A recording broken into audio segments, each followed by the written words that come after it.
আসসালামু আলাইকুম। আজকে একটা পুরাতন আয়নার মেকওভার করব। এই আয়নাটা অনেক দিন থেকে আমার বাসায় পড়েছিল। ভাবলাম এটাকে নতুন কিছু করা যাক।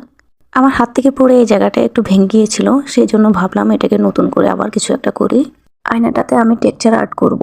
একটা পাত্রে আমি কিছু টাইলস পট্টি নিয়ে নিলাম আর দিয়ে দিলাম ফেভিকল।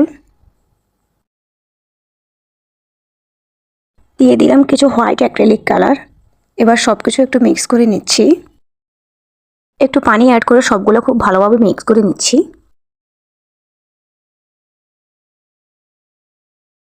প্লাস্টিকের একটা পলিথিন কেটে আমি একটা কোণ বানিয়ে নিচ্ছি। এখন কোণের ভিতরে আমি পেস্টটা ঢুকিয়ে নিচ্ছি। এই যে আমার একটা কোণ বানানো রেডি। এটা দিয়ে এখন আমি আয়নাটাতে ডিজাইন করব। আয়নাটার ডিজাইন যেভাবে আছে সেভাবে আমি এটার উপরে আবার ডিজাইন করে নিচ্ছি।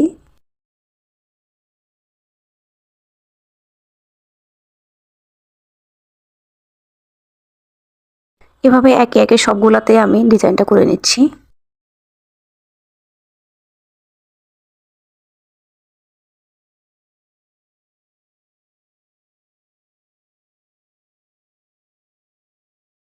এই যে শুকানোর পর দেখতে এমনটা লাগছে।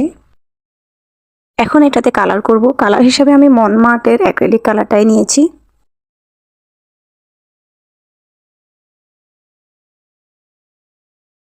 প্রথমে ডিজাইনটাতে হোয়াইট অ্যাক্রিলিক কালার করব, সেটার জন্য আমি পুরোটা হোয়াইট অ্যাক্রিলিক কালার করে নিচ্ছি।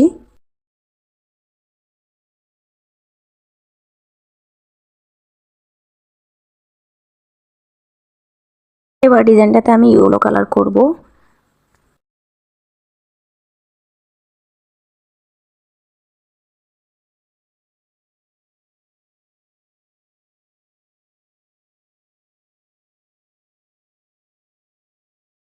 পরে সাইডের সবগুলোতে আমি ইয়েলো কালার করে নিচ্ছি। ডিজাইনটার ভেতরে আমি পেস্ট কালার করে নিচ্ছি। এই কাজটা খুবই সতর্কভাবে করতে হবে, নইলে একটা কালার সাথে আরেকটা কালার লেগে যাবে। আমার মিররটা কালার করা কমপ্লিট। এখন এটাতে আমি কিছু ছোট ছোট মিরর অ্যাড করব। ডিজাইনটার ভিতরে আমি একটা একটা করে মিররগুলো দিয়ে দিচ্ছি। মিররগুলো আমি গ্লো দিয়ে লাগিয়ে দিয়েছি। এই যে আমার মিররটা করা কমপ্লিট। খুব নর্মাল একটা মিররকে আমি খুব সুন্দর একটা লুক দিয়েছি। এরকম একটা মিরর ঘরে বা বারান্দায় যেখানে সাজানো হয় দেখতে খুবই ভালো লাগে।